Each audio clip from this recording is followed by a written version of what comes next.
What's up guys, welcome back to my channel again, and we will be going to the Makina Moto event for this year's 2023. And for today's video, we are going to be testing out, reviewing, and featuring that is inside the event. So, arat na! Ayan na, nandito na tayo guys sa Eaton Center. Di pa maayos ang angle ng camera ko, so we're gonna set it up in a while. Let's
in this event.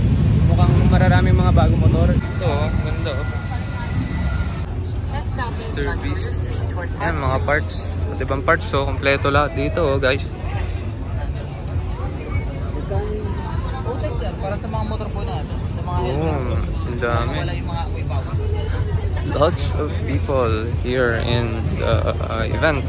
Speechless and lots of beautiful bikes.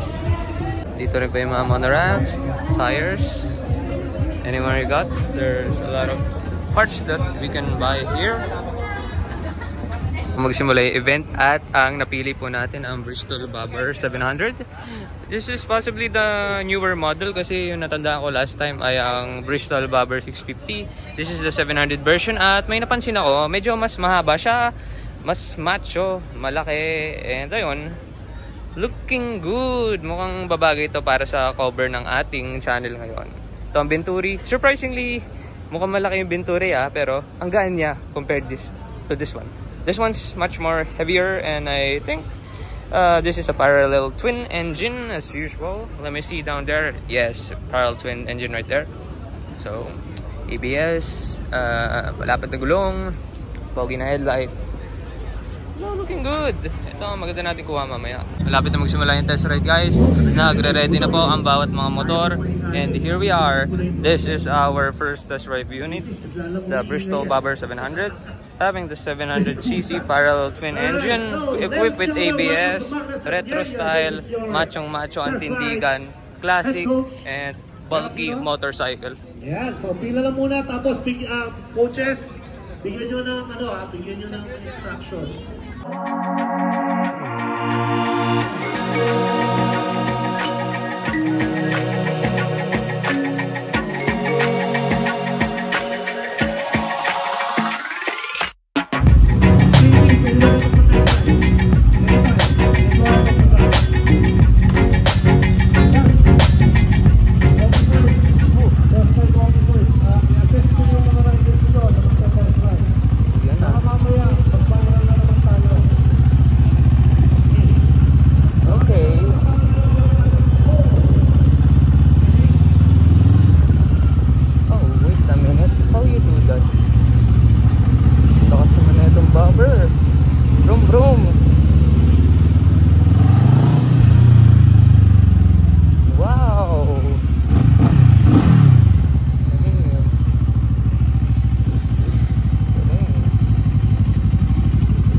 bikes. Ang gaganda.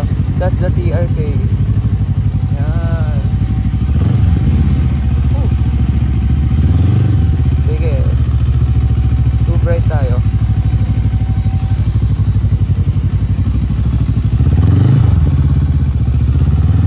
Boom. Ano nga natin? Ayan. Okay, got it. I think we can tame you, big boy. I can tame you naman well. Kasi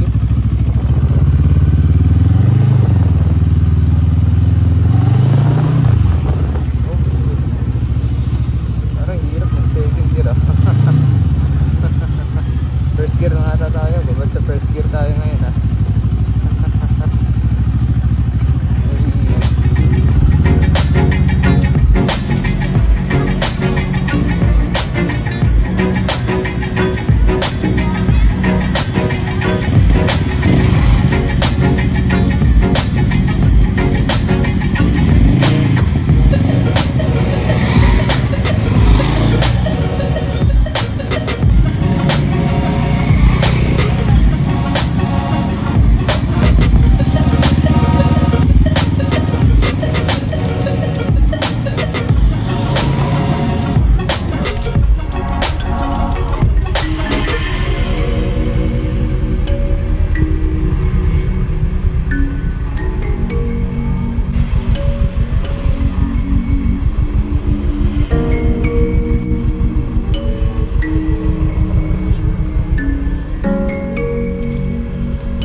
Natin ngayon ang Benelli Leoncino 800.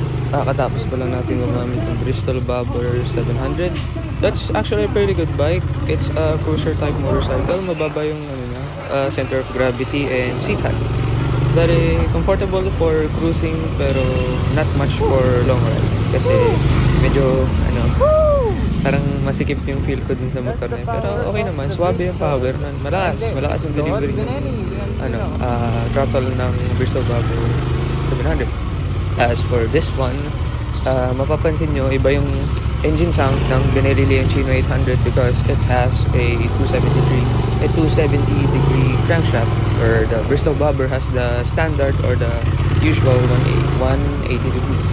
So yun, this Benelli Leoncino has a smoother and more powerful delivery of its horsepower and torque. And therefore, it is a much preferred ko ang motor na to kasi mas nauunat yung likod ko at yung kamay ko. Parang relax lang position.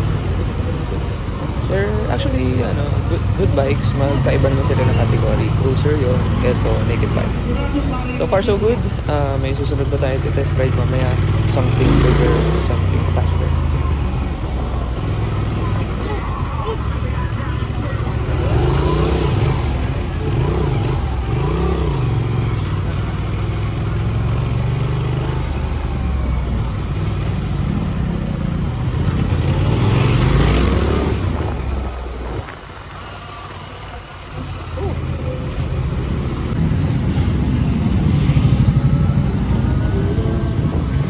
Kamusta? Hi! Magkasabay na tayo magka-ride ah. Ito po ang electric motorbike. Ang first time ko makaride ng e-bike. It's so silent and fun. Feels like an RC on wheels. Feels like a big ass RC on wheels. Hey! Woo! There you have it, folks. The electric bike. Malupit na electric bike. Wala na akong kinakambyo dito. 8 minutes remaining. 8 minutes remaining. Ayan. Yeah, I got you on camera. You know, banking na malupit. Hey, nice.